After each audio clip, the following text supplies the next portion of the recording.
No sé si es del todo bienvenida por toda la introducción que hicieron ustedes.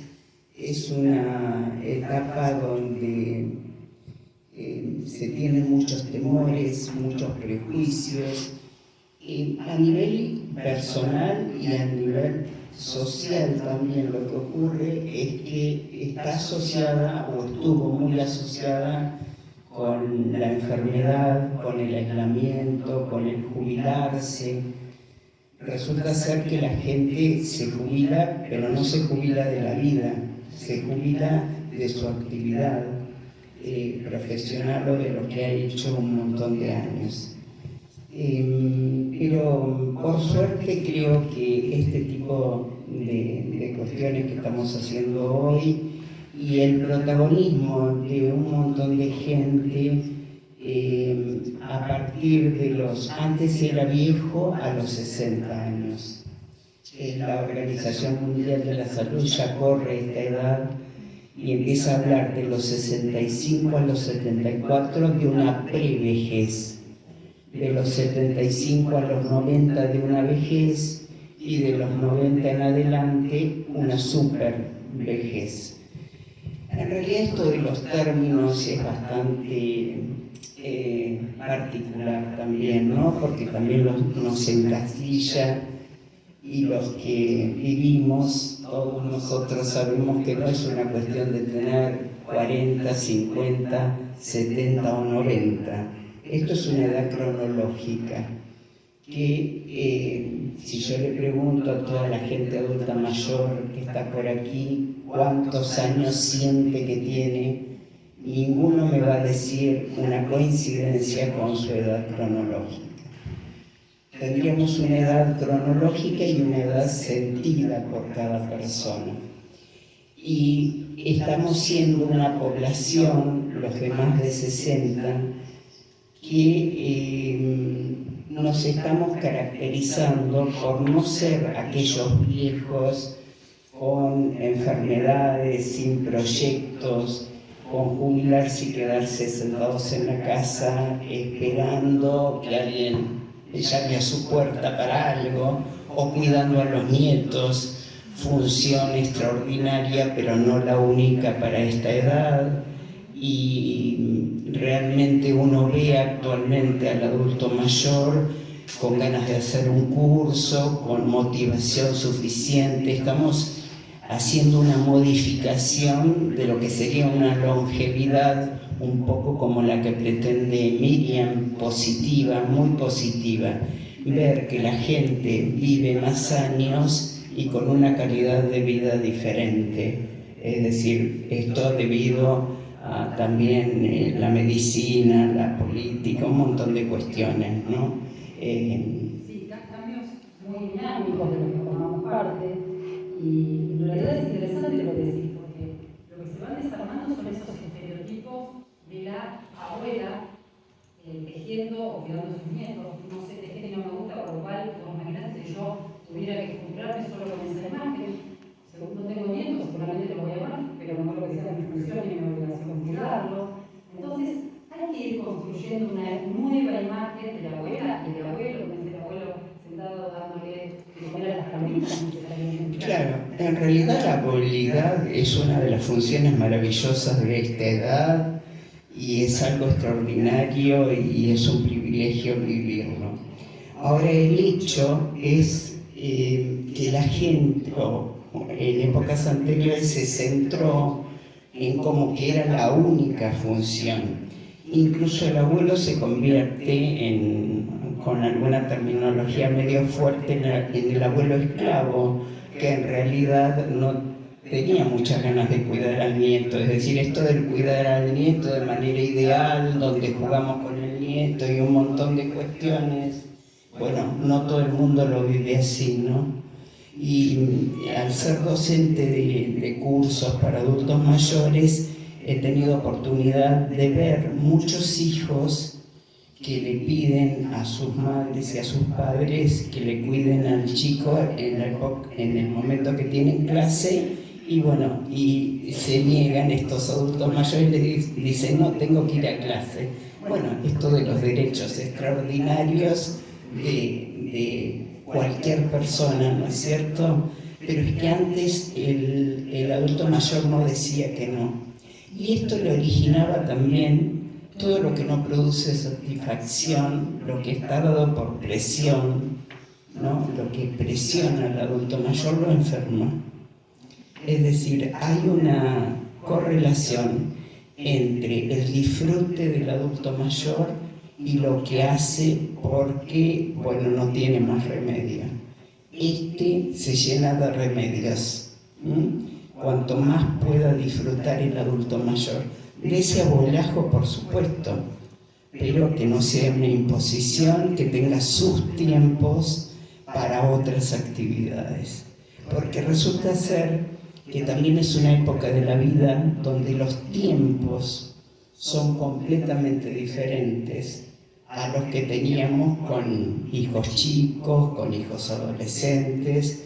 Nuestros hijos están adultos, ¿no?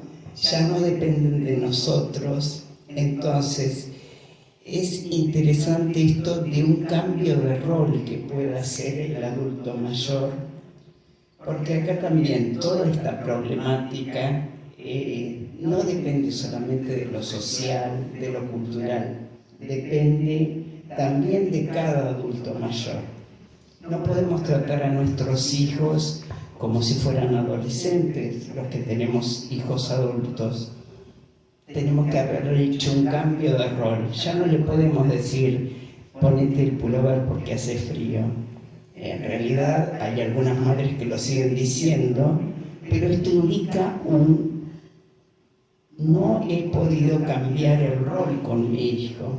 Entonces lo que indica toda esta etapa de la adultez mayor es un cambio de roles. Yo no puedo tratar a mi hijo como cuando era pequeño. Como también esto es evolutivo, es decir, los esquemas se tienen que ir cambiando permanentemente en la vida, ¿no? Pero bueno. Es como una construcción colectiva, ¿sí? Seguro. De la persona adulta mayor y también de los hijos y el contexto, cómo va realizando esos cambios. ¿Sí? Seguro. No queda la dependencia ni de un lado ni del otro. Claro, pero acá, porque es fácil, desde todo punto de vista, decir la sociedad, la cultura, que es cierto que en algunas cuestiones, cuando no hay identificación con este adulto mayor, hay una agresión, y hay un problema que supongo que vamos a tratar en algún momento, ¿no es cierto? Pero siempre conversamos con mis alumnos el hecho de ser protagonistas de esta cuestión. ¿Qué significa?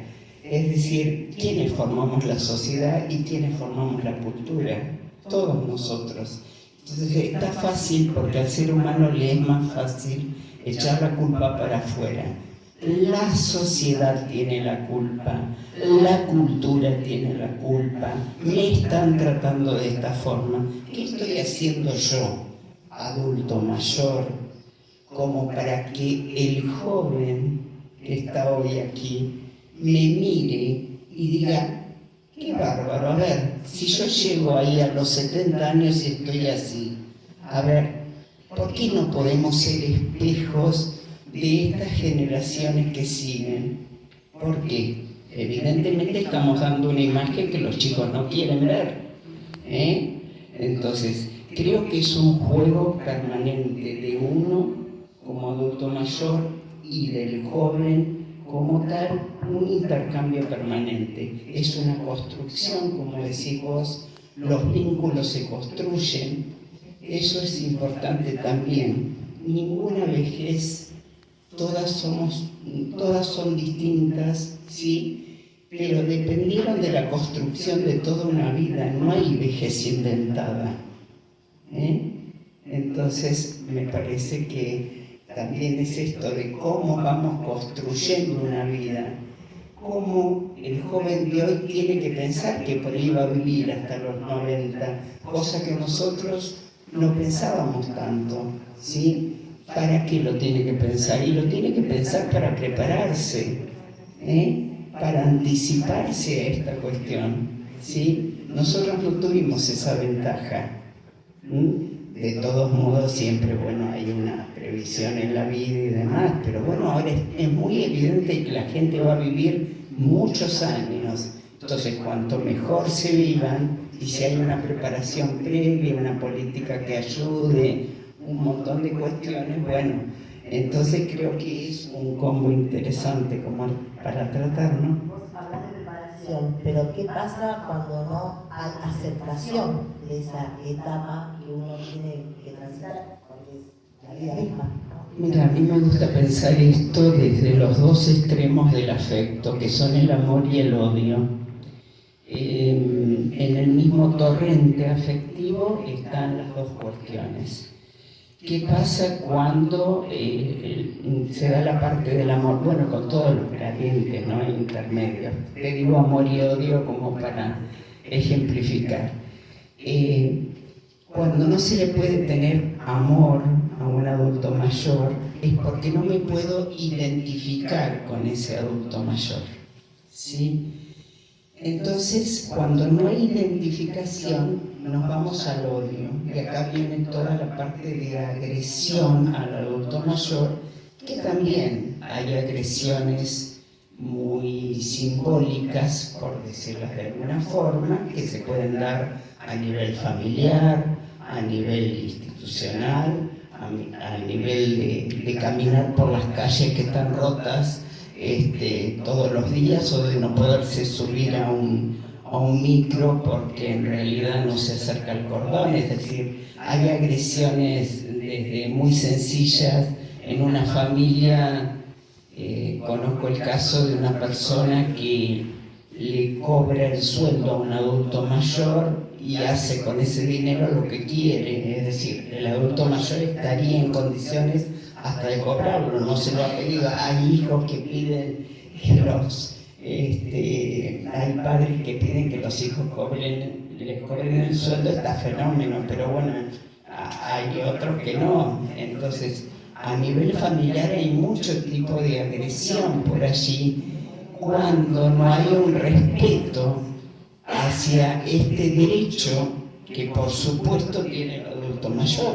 A ver, que lo tendría cualquier persona, pero en una familia que se supone que es el núcleo afectivo de protección y de cuidado y que mejora la autoestima, ocurren muchísimas veces.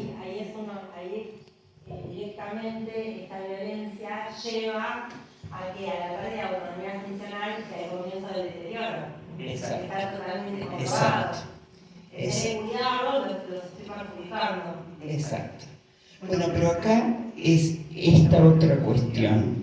La independencia del adulto mayor, yo creo que es uno de los derechos y de los objetivos de cada uno de los adultos mayores que hoy estén aquí, de todos, ¿sí? Luchar por esa independencia mientras se pueda y como se pueda. ¿Está? Porque he sabido que tenemos desde la parte física, por decirlo de alguna manera, nuestro organismo tiene, nuestras funciones decaen, tenemos alguna cuestión cognitiva con la memoria sobre todo. A ver, pero resulta ser que tenemos una sabiduría y una experiencia que no tiene el joven. Entonces, está compensada este deterioro físico, que creo que el físico es también la señal de que nos estamos poniendo viejos, ¿no? Y es por eso esto de la edad, que bueno, claro, antes caminaba 50 cuadras y no me cansaba. Bueno, ahora camino 30, pero tengo que caminar las 30. ¿Sí? No abandonar la cuestión, sino cambiar los objetivos de esta realidad. Cuando hablabas de esta violencia simbólica, cuando estábamos preparando con Daniela el encuentro, pensando con María y el equipo, nos encontramos en la bibliografía en términos que lo es un término que existe y que tiene explicación y que tiene que ver con este uso, en este caso, por el lado de la palabra viejo, que yo a mi padre le digo muy viejo, con todo cariño, pero que en otro contexto y con otro tono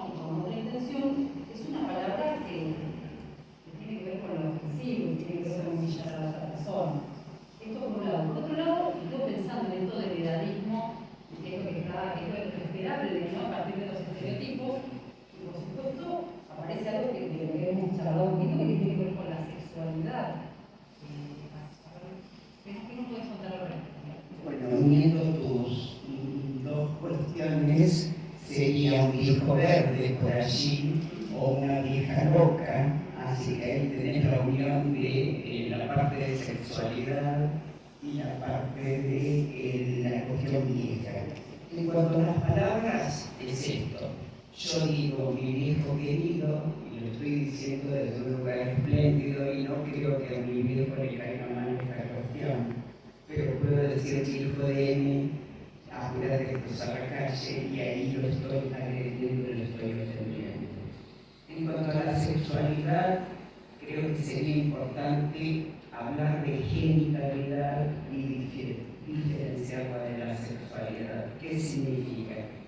La genitalidad significa la parte física y reproductora, donde hay unos tiempos más significativos incluso para la mujer que para el varón en cuanto a esto. Pero cuando nosotros hablamos de sexualidad, acá también hablando de estereotipos, de mitos, de cuestiones que no son ciertas, bueno, tendríamos que tener otra mesa para hablar de la sexualidad del adulto mayor, ¿no? Como que a determinada edad se cerró la puerta de la sexualidad, o por la menopausia de la mujer, o por... Bueno, acá también hay una consideración diferente entre el varón y la mujer. Hay una exigencia social en cuanto a la sexualidad muy diferente. El varón tiene que ser potente, tiene que cumplir con alguna cuestión orgánica, física, incluso todo lo relacionado con la sexualidad pareciera que está a través de los órganos sexuales en el varón. A la mujer es como que se la deja más tranquila en esta exigencia. ¿Qué se le exige a la mujer? Una cuestión estética.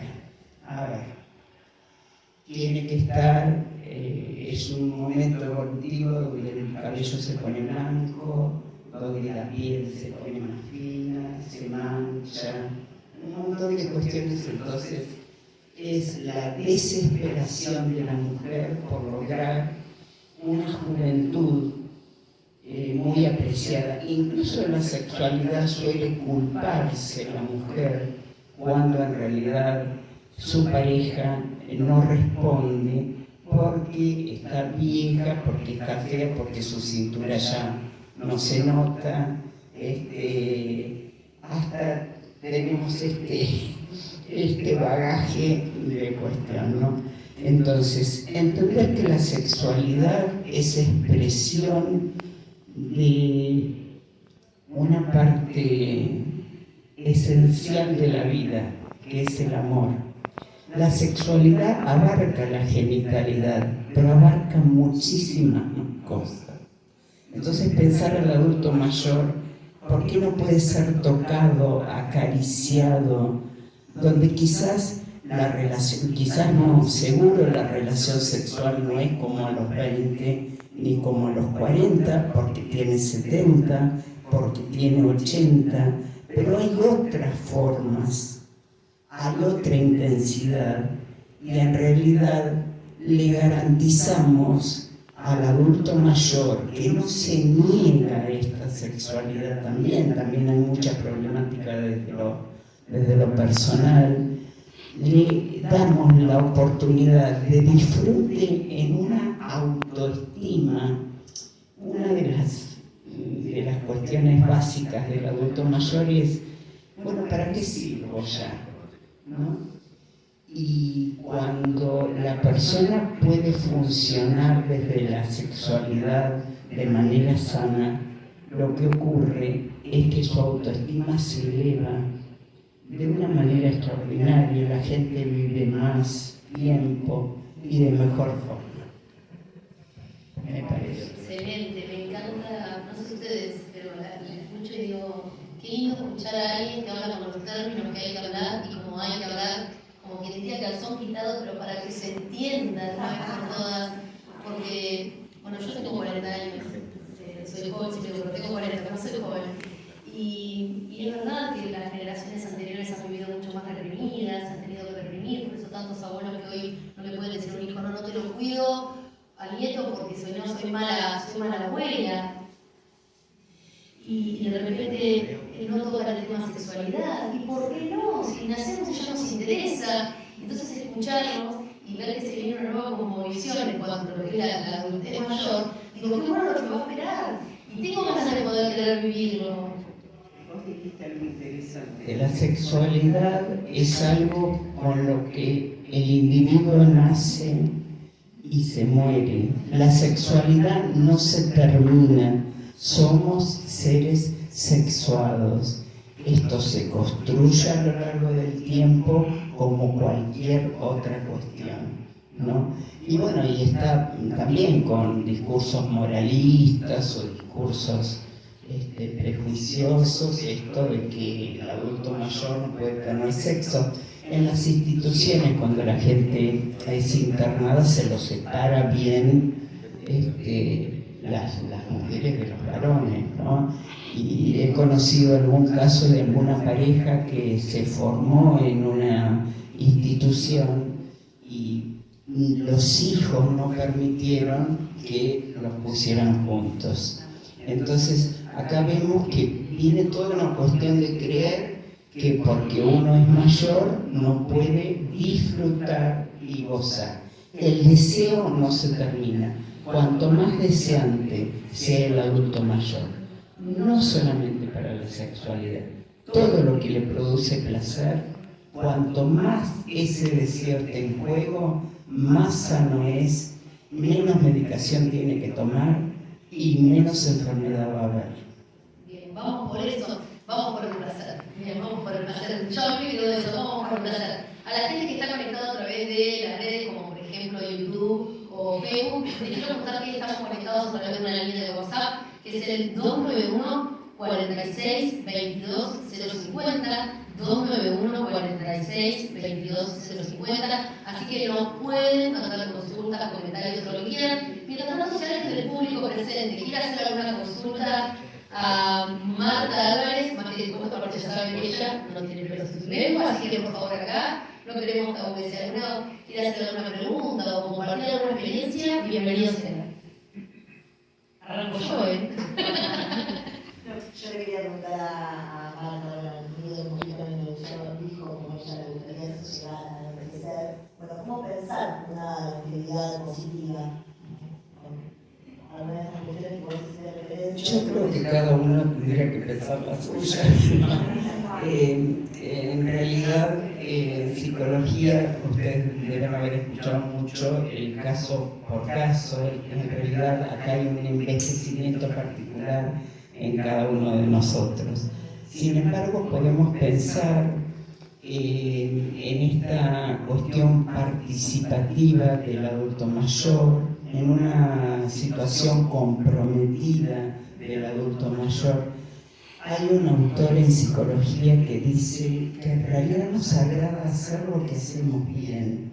Entonces yo invito a cada adulto mayor que busque cuál es su estar en el mundo desde lo mejor que puede.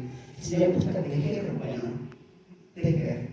Le gusta la psicología, bueno, psicología. Es decir, buscar qué es lo que más me gusta, ¿no? Y a partir de allí mostrarlo al mundo. O sea, esto de cuanto más aislado está el adulto mayor, está más enfermo.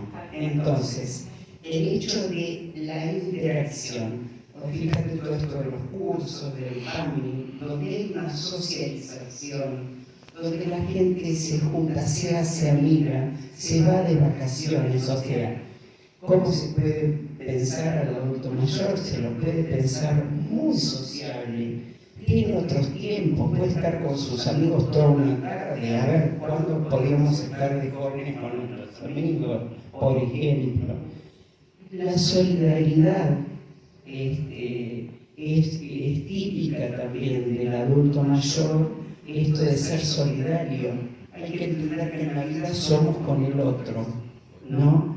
Entonces, Entonces, nosotros estamos de vuelta de un montón de cosas, pero sabemos que el compartir con el otro y nos hace más grandes, sin duda, en todo sentido, ¿sí? Entonces, pensar en seres participativos, seres que se pueden comprometer, seres que pueden brindar, como quizás aquí el compañero de mesa luego va a explicar, toda esta sabiduría, porque no hablamos de una sabiduría del adulto mayor que ha ido a la universidad, para nada.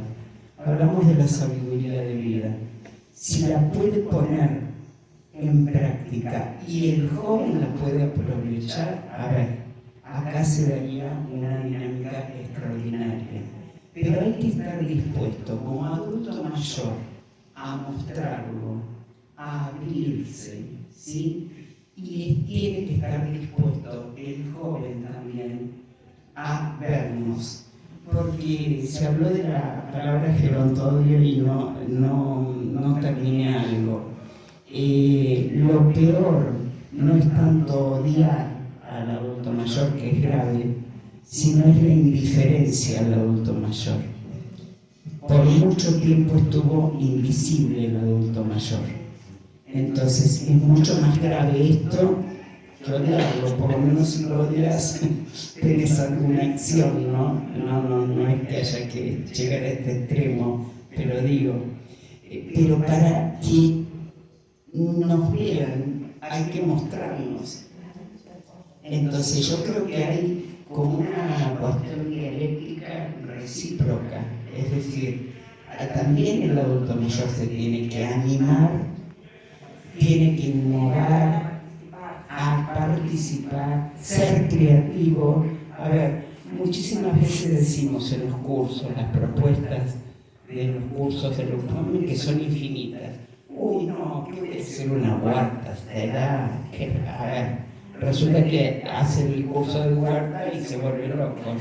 Entonces, ¿por qué no?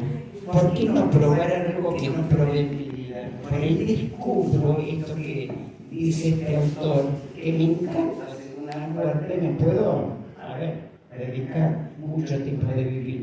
O sea, yo lo veo al adulto mayor actual como con muchas ganas, como con mucha motivación, que es lo que se necesita para estar bien, ¿no? Y para estar en el mundo y participando. Y yo creo que también lo que nos corresponde hacer es tener proyectos de vida como nuevos. A ver, si uno pregunta en una edad joven el sentido de la vida, pasa mucho por los hijos, por el trabajo. Bueno, creo que es la oportunidad de proponernos, les digo, inventar, crear proyectos de vida, sentidos de vida que le den sentido a nuestra etapa. Bien, estamos a través de la plataforma de YouTube también transmitiendo vivo y hay mucha gente que se conecta, que me manda sus saludos. Dice, basta de viejismo, somos sexacelentes, ahí está. Defiendo la palabra bien, como muy cierto todo lo que está aclarando. Isabel dice, no deberíamos permitir a nuestros hijos opinar sobre nuestras decisiones con respeto o cómo queremos vivir nuestra madurez. Y acá Susana Martínez nos hace la consulta y dice, ¿cómo observan a los adultos mayores después del aislamiento impuesto en pandemia? ¿Desconocen el aumento del sentimiento de soledad y las consecuencias a nivel médico y psicológico que esto ocasionó? Sí, consecuencias de la pandemia tenemos todos, no solamente el adulto mayor. Por supuesto, el adulto mayor que estaba deprimido quedó más deprimido, el que tenía miedo quizás quedó con fobia. Estamos hablando del adulto mayor enfermo de alguna manera. También tenés el adulto mayor para darle la vuelta, como la cantidad de alumnas, que hay muchas acá, y alumnos que aprendieron a usar el Zoom gracias a las clases de Lupami.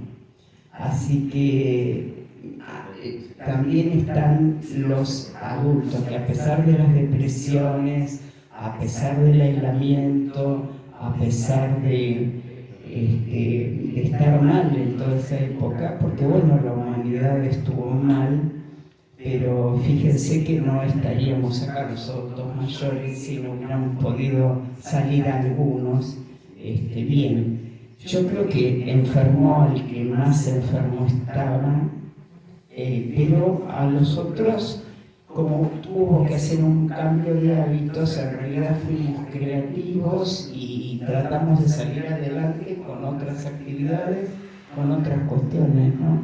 Fue un gran desafío y me parece que de alguna manera lo quedó demostrado. Este estereotipo del adulto mayor que parecía ser la única franja que había que cuidar mucho, tiene herramientas propias para su cuidado, para seguir creciendo y seguir aprendiendo, así que a desarmar estereotipos y empleaste una palabra clave para mí. Somos capaces de aprender hasta el día que nos muramos. Entonces, aprender acompañado de un desaprender. Porque acá también viene el trato con el joven. El joven nos enseña muchísimo.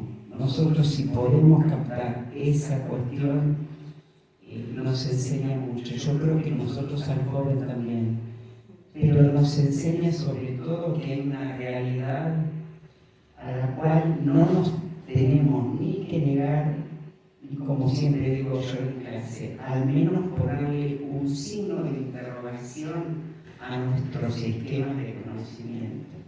Yo creo que por ahí, simbólicamente, ustedes pueden pensar que nosotros escribíamos una carta a mano para una amiga o un amigo que se había ido a vivir a otra ciudad y la llevábamos al correo. Hemos sido testigos de esto y ahora escribimos mail o nos manejamos con el teléfono. Exactamente. Esto que parece algo prehistórico, te puede dar la pauta de lo que tuvimos que aprender y de lo que nos tuvimos que adaptar. Que no es como el de 40 que ya nació con un montón de cuestiones. Bueno. Pero esto que yo te cuento de la carta, evidentemente pasa algo a todas las áreas. Entonces ahora el joven nos presenta algún problema, nos cuenta alguna cosa. Cuando un alumno, cuando alguien joven nos cuenta algo, escucharlo, no juzgarlo. Me pasó yo la experiencia de jóvenes y de mayor, nosotros tenemos un programa que se llama Abuelos de Cuentos, no sé si alguno lo ha escuchado hablar. Bueno, se va a las escuelas y a las instituciones. Nos ha pasado la magia, ¿por qué? Porque estos tiempos que manejan los mayores, que por ahí los padres no tienen, que están corriendo y demás, por ahí fuimos a una secundaria, que había chicos en esta posición, así ni los miraban a los abuelos. Con la lectura, con lo que se lograron estar cambiando la posición corporal, se miraron a los ojos, se terminaron abrazando con mis abuelos. Entonces, el tiempo, la calidad, la escucha que puede proporcionar el adulto mayor a las generaciones jóvenes también es súper importante. Y se produce esa magia y ese puente y esa conexión como vos decís. Y lideramos grupos voluntarios. Y hay una inquietud que yo quisiera, a ver si tiene respuesta, no sé. Siempre somos mayoría de mujeres, hay muy poco varón, por suerte hay acá. No sé si eso responde a prejuicios, a una estructura mental o que no tienen necesidad, o nosotros nos involucramos más en todo una vez que dejamos de hacer lo que debíamos y podemos hacer todo lo que queremos. Pobres los hombres. En realidad están criados, educados a esconder sus emociones, a decir lo que les pasa, a llorar. Bueno, ahora ya no lo vemos, pero bueno, se veía llorar un poco a los hombres. Esto es una cuestión llena de mitos, ¿cómo no van a sentir? A ver, pero están acostumbrados a no comunicarlo. Entonces, también por eso se mueren antes los hombres, ¿sabes? No tienen una vida afectiva un poco más abierta en esto de poderle decir a un nieto que lo quieren. Bueno, para un nieto quizás sí, pero digamos, es una cuestión de educación. Cuando hay una reunión de hombres, los temas son política, fútbol, pero nadie va a contar de su viaje o de lo que vivió con su hijo, con su nieto.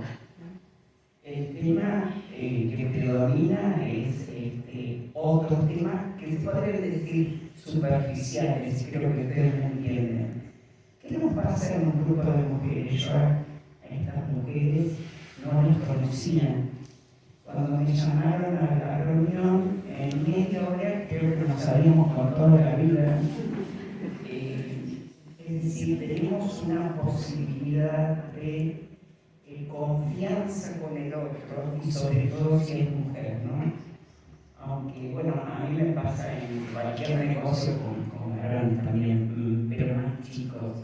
Creo que vienen los chicos, sí, vienen los chicos un poco más abiertos. En esto, en tanta cuestión de que no es que le ayuden a la mujer en una pareja a hacer las tareas del hogar, sino que la hacen. Tiene que ver más con la conexión con el deseo, porque nosotras la red vincular y nuestro deseo, por más que trabajemos, vamos a yoga, pintamos, siempre estamos vinculadas a eso. El hombre en las generaciones más jóvenes ahora también Está comprobado que su manera de pensar, bueno, hay muchos hombres acá, me van a pelear un poco, pero su manera de pensar es un poco centrada en alguna cosa. A ver, si ellos están trabajando, están trabajando. ¿Qué pasa cuando las mujeres estamos haciendo la comida, cambiando el chico, llevándolo a la escuela en el medio? Es decir, es como que tenemos una mente con un montón de focos y podemos de alguna manera atender. Está comprobado que el hombre atiende a una sola cosa por vez o a dos.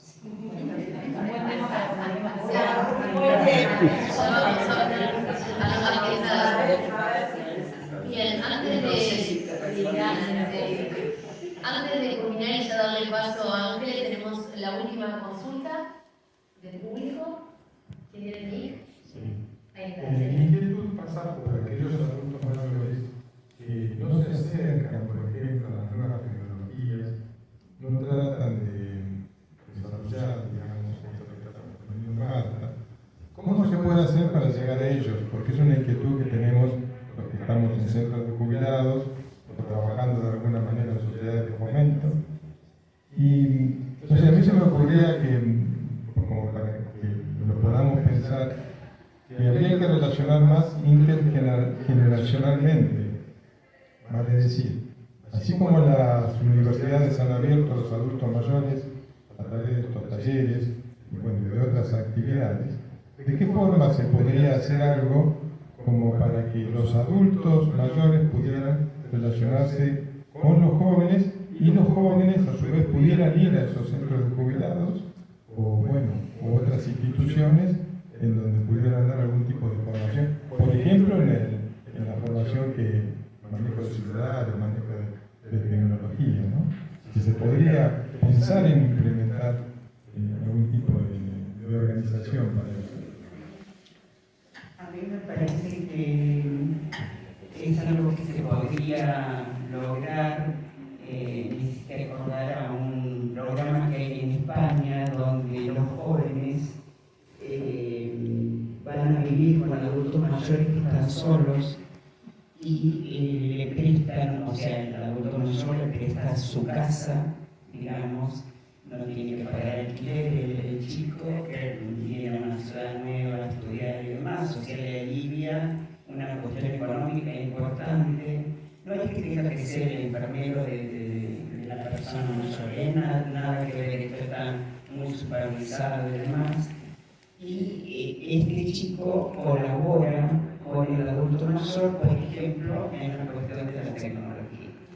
Se me ocurre que es una cuestión a pensar, pero tanto chico viene de otra ciudad a la nuestra por la cuestión de las universidades, que se podría hacer, bueno, no sé, voluntariado, no sé. Perdón, el espacio sería, ¿sí?, el voluntariado universitario, tanto de la Universidad Nacional del Sur como de la Universidad Tecnológica, y también en Bahía Blanca existe la red de instituciones voluntarias, ¿sí?, que trabajan con voluntariados. Bueno, nosotros, yo como formo parte de Fundación Lazo, formamos parte de esa red, donde también se podría articular con, bueno, de esta charla surge un nuevo proyecto, cómo articular, ¿no?, porque los jóvenes.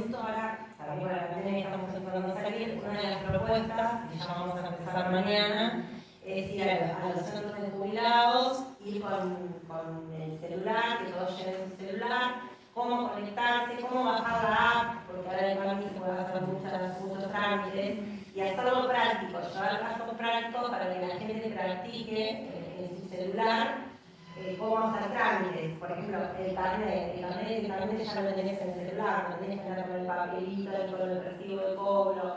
Se está pensando estrategias, y también en el centro de jubilados, pero ahora también una escuela de secundaria, la presidenta del centro de jubilados, por hablar con la directora de la secundaria, le hicieron en eso, no necesariamente el PAMI que está en el medio, sino los centros de jubilados son actores sociales que tranquilamente se pueden comunicar con la comunidad.